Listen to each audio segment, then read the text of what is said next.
Galaxy report நேயர்களுக்கு வணக்கம். மனிதனின் 2 கண்களை கொண்டது போல உள்ளதுதான் மொழிகளும். அதாவது மொழிகளில் பல்வேறு விதமான சர்ச்சைகளும் போராட்டங்களும் சுமார் 50 ஆண்டு காலமாக திராவிட கழகங்களால் உருவாக்கப்பட்டு வருகிறது என்பதை நாம் அனைவரும் அறிவோம். இந்த மாதிரி சூழ்நிலையில தேசிய அளவிலான மும்மொழி கொள்கையை மத்திய அரசு பல ஆண்டுகளுக்கு முன்பே அறிவித்திருந்தாலும் தொடர்ந்து ஆட்சி புரிந்து வந்த திராவிட இயக்கங்கள் மாறி மாறி மக்களை முட்டாளாக்கி மொழி தெரியாத மூடனாக்கிய ஒரு சோகமான ஒரு சூழலை தான் இங்கே நாம் உங்களோடு பகிர்ந்து கொள்ள இருக்கின்றேன். அதாவது தேசிய அளவிலான மும்மொழி கொள்கை என்பது அவசியமாக இன்றைய சந்ததியினருக்கு மிக மிக அவசியமானது என்பதை முதல்வர் விஜய் அவர்கள் கண்டிப்பாக இதை கருத்தில் கொள்ள வேண்டும். கடந்த காலங்கள் எல்லாம் யோசித்து பார்த்து மக்களை தூண்டிவிடுகின்ற கொள்கையை கொண்டு மக்களிடம் ஏற்பட்ட ஒரு பெரிய வெளியில் சொல்ல முடியாத ஒரு வெட்கக்கேடான விஷயங்கள் தான் நடந்திருக்கிறது. இந்த மொழியை வைத்துதான் பல திராவிட கழகம், குறிப்பாக திராவிட முன்னேற்ற கழகம் மக்களை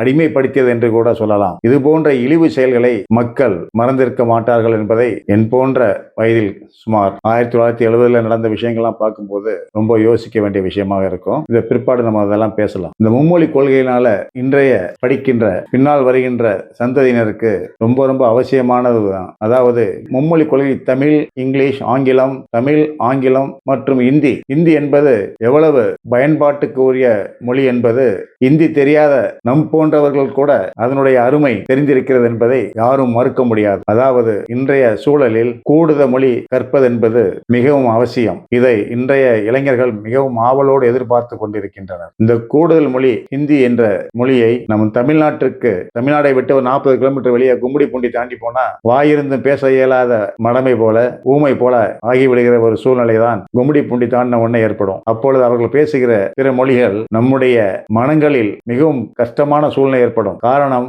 ஊமை பாஷை என்பது போல செய்கையை காட்டி காட்டி பேசி மக்களை தன்னைத்தானே வறுத்துக் கொள்கின்ற ஒரு சூழலை அப்பொழுது அந்த ட்ரெயின்ல பயணம் பண்ணும்போது அதை நாம் அறியலாம். மும்மொழி கொள்கை கற்பதனால் மாநிலம் விட்டு கடல் கடந்து திரவியம் தேட என்பது போல அந்த காலத்தில் சொல்வார்கள். இப்பொழுது நம்ம இந்தியாவில் உள்ள பிற மாநிலங்களுக்கு செல்ல வேண்டும் என்றால் கூட ஒரு மொழி, முக்கியமாக ஹிந்தி மொழி அவசியமாக இருக்கிறது என்பதை ஒவ்வொரு மனிதனும் புரிந்து கொள்ள வேண்டும், அறிந்து கொள்ள வேண்டும். இந்த சூழ்நிலையில தான் 1970 ஆண்டு வாக்கிலே மத்திய அரசை ஆண்ட காங்கிரசின் எதிர்ப்பாக திமுக அரசு உருவெடுத்து ஆட்சி செய்து கொண்டிருந்த காலங்களில் மட்டுமல்ல, எண்ணற்ற காலங்களில் கூட திமுக அரசு மத்திய அரசை எதிர்க்கின்ற ஒரு நோக்கிலேயே தான் செயல்பட்டு கொண்டிருந்தது. அப்பொழுதுதான் இந்தி என்ற ஒரு மாபெரும் எதிர்ப்பை தமிழகத்தில் கொலைவெறி தாக்குதலோடு நடத்தியதுதான் இந்த திமுக அரசு. அன்றைய கல்லூரி மாணவர்கள் மற்றும் இளைஞர்கள் அனைவரும் சேர்ந்து இந்தியை எதிர்க்கின்ற ஒரு சூழ்நிலையை உருவாக்கியது இதே திமுகவின் தலைவர் கலைஞர் கருணாநிதி அவர்கள்தான். இவரின் சூத்திரதாரத்தினால்தான் அன்றைய இளைஞர்கள்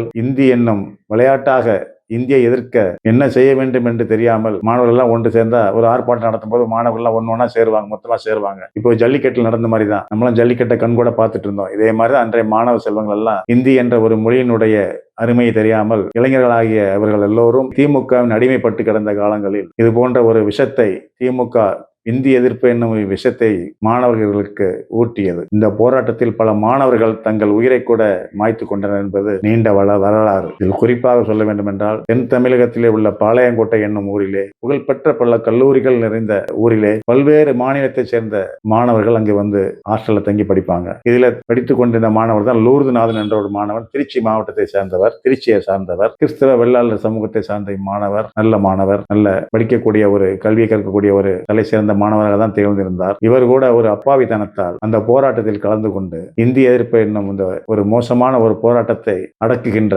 காவல்துறையினர் தாக்குதலுக்கு தன்னை தயார்படுத்திக் கொள்ள இயலாமல் தாமிரபரணி ஆற்றிலே மேலிருந்து குதித்து தன்னை காப்பாற்றிக் கொள்ள முயலும் பொழுது அகால மரணம் அடைந்தார் என்பது ஒரு வரலாறு இருக்கிறது. அவருக்காகவே போராட்டங்கள் முடிந்த பின்பு மாணவர்கள் எல்லாம் ஒன்றிணைந்து அரசோடு பல ஆர்ப்பாட்டம் செய்து அன்றைய இந்திய எதிர்ப்பால் மரணம் அடைந்த மாணவன் லூர்துநாதனுக்கு இன்றும் பாளையங்கோட்டையிலே ஒரு முக்கிய பிரதான சாலையிலே அவருக்கு திருவுருவ சிலை நிறுவப்பட்டிருக்கிறது என்பது இன்றும் இந்திய எதிர்ப்பிற்கு நினைவு சின்னமாக அவர் இருந்திருந்தாலும், அப்பொழுது அவை மிகைப்படுத்தி பேசப்பட்டாலும், இப்பொழுது வாழுகின்ற நமக்கெல்லாம் இந்தியின் அவசியம் நன்கு புரிகிறது. இந்த அவல நிலையை பார்க்கும் பொழுது, யோசிக்கும் பொழுது, இப்படியாப்பட்ட ஒரு கொடுமையான காலத்திலே ஒரு தலைவன் நம்மை வழி நடத்தி அன்றைய இளைஞர்களை தவறான பாதைக்கு கொண்டு சென்று இப்பொழுதும் மக்களால் பேசப்படுகின்ற திராவிட முன்னேற்ற கழக தலைவர் கலைஞர் கருணாநிதி அவர்கள்தான். இதுபோன்று உள்ளொன்று வைத்து புறம் ஒன்று பேசுவார் என்பது போல இவருடைய சூத்திரங்கள் எல்லாம் அறியாமல் அன்றைய இளைஞர்கள் இந்திய எதிர்ப்பு என்னும் ஒரு மாயை வலைக்குள் விழுந்து